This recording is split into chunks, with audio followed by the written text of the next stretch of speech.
Hello everyone and welcome to my channel.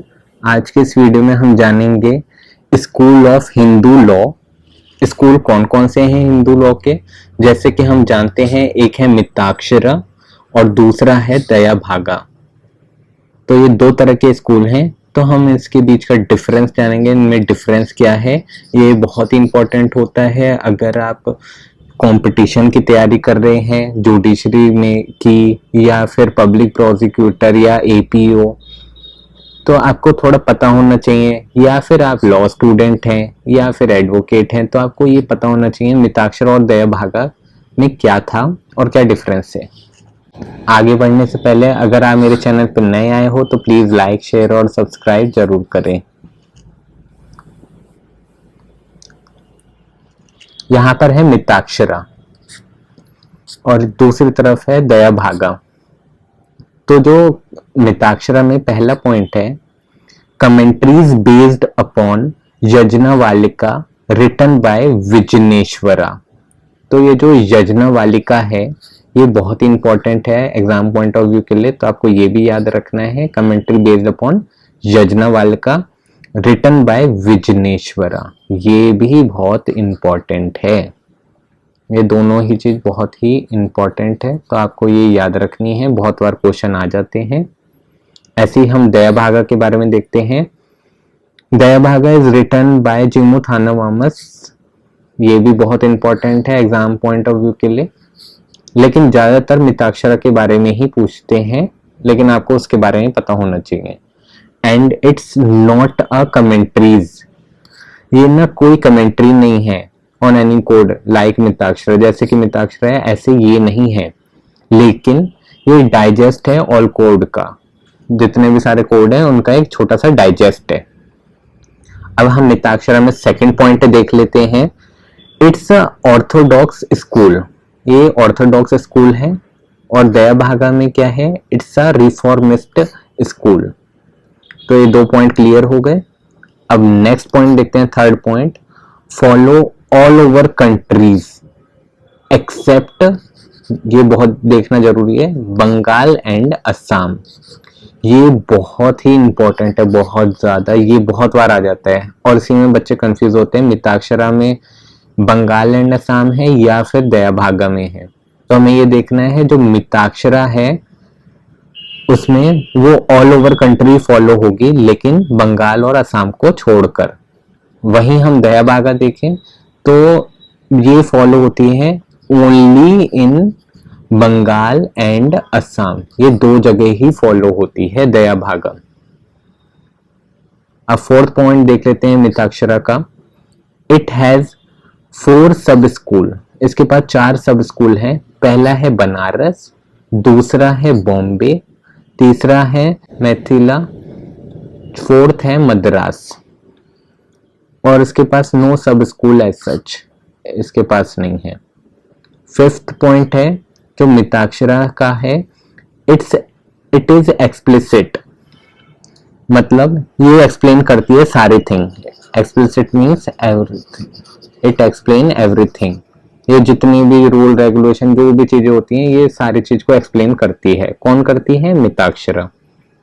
लेकिन दया भागा का अगर हम देखें तो इट इज नॉट एक्सप्लिसिट, ये सारी चीजें एक्सप्लेन नहीं करती है। ये बस बात करती है सक्सेशन के बारे में कि प्रॉपर्टी का सक्सेशन क्या होगा, या फिर प्रॉपर्टी रिलेटेड टॉपिक के बारे में। ये दो चीजों के बारे में ही मेनली एक्सप्लेन करती है। फिर 6 पॉइंट है मिताक्षरा का, सक्सेशन जो होता है वो अकॉर्डिंग टू रिलेशन होता है। वहीं हम दया भागा की बात करें, जो सक्सेशन है अकॉर्डिंग टू रिचुअल्स होता है। तो मिताक्षरा में रिलेशन की बात करी है, वहीं दया भागा में रिचुअल्स की बात करी है। अब हम आगे और देख लेते हैं कुछ पॉइंट। मिताक्षरा जो है 7 पॉइंट है मिताक्षरा में, कोपासनरी बाय बर्थ, जो भी कोई कोपासनरी होगा जैसे ही वो पैदा होगा उसका कोपासनरी राइट आ जाएगा। वहीं जो दया भागा है उसमें नो कॉन्सेप्ट है as such related to coparceners. 8th point हम देख लेते हैं।